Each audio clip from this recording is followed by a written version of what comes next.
Second part of viruses.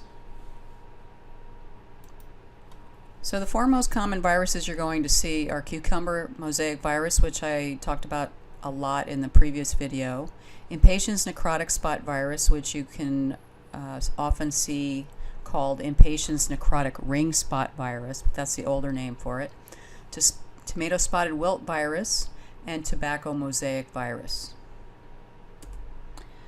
So these are just some general virus symptoms you may see. On the left, we've got stunting and dwarfing. That's actually peppers that have the tomato spotted wilt virus.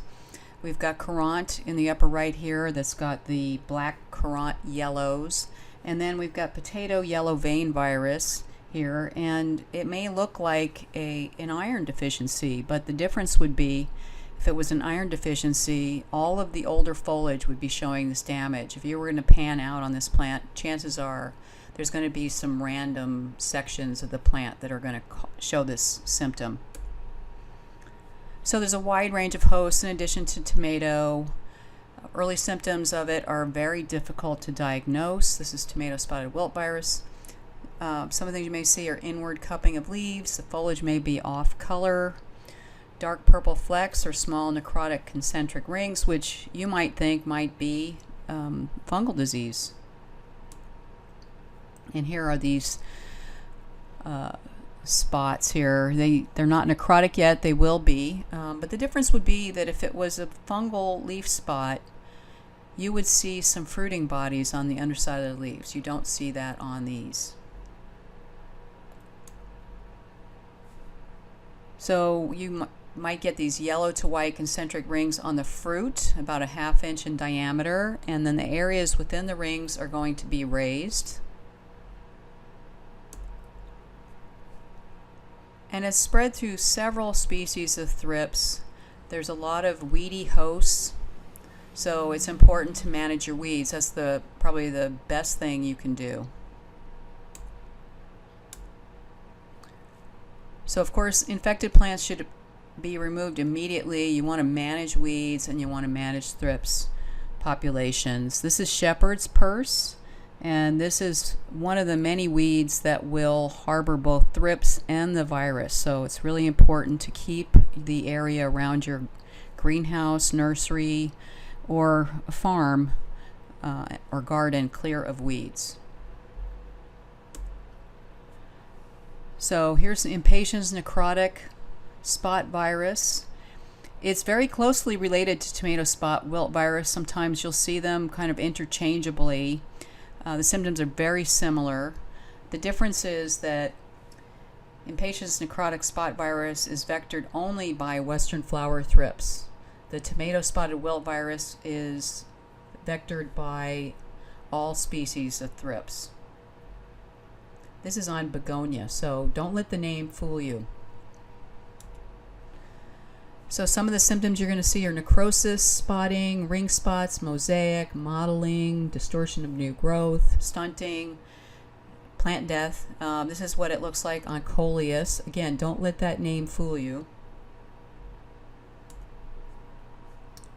So you're going to monitor the thrips, the western flower thrips, with light blue or yellow sticky traps. You want to make sure that you're removing the weeds under the benches.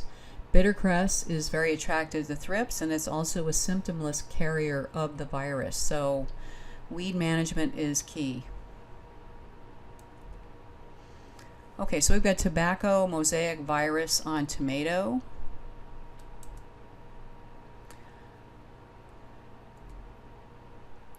So it's transmitted on workers' hands, clothing, or on tools. It can remain virulent in dried sap on tools. Cigarettes can transmit the virus. And this isn't when you're smoking. It can actually just be by holding the cigarettes. And if you've got clothing, that you've got cigarettes in your pocket, the clothing can be a transmitter of this virus. It's really key that you wash your hands often and you sanitize your tools and surfaces. And keep in mind, as I said, don't let the name fool you. Tobacco mosaic virus occurs on other plants besides tobacco. So some of the plants that are susceptible: tomatoes, flowering tobacco, pepper, petunia, potatoes, peppers, and orchids.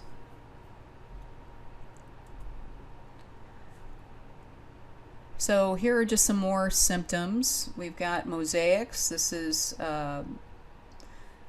rose mosaic is caused by Prunus necrotic ring spot virus and apple mosaic virus.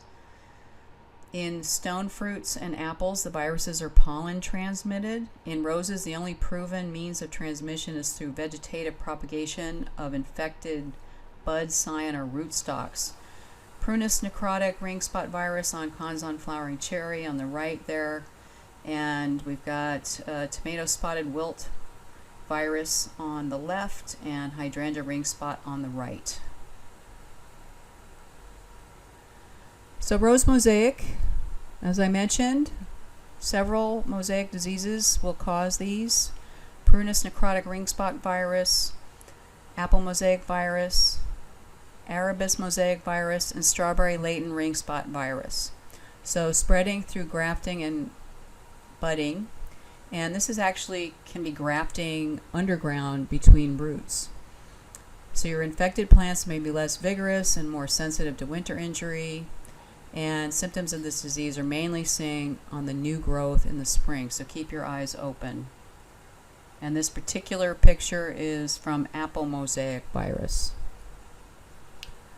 So chlorosis may also be seen on new leaves in the fall. Branches sometimes grow in a zigzag pattern, and then infected plants appear to be less vigorous than healthy plants, as I've already mentioned. And here's another picture of what that can look like. So management includes purchasing clean and or certified virus tested stock, remove and destroy infected plants, and if you're going to do grafting, you want to heat treat the scion stock plants 4 weeks at 100 degrees before grafting. And some of the other symptoms you may see are leaf rolls, which you see from a potato leaf roll virus, pear stony fruit virus, where you have this fruit deformity, and then we've got tomato bushy stunt virus here on eggplant.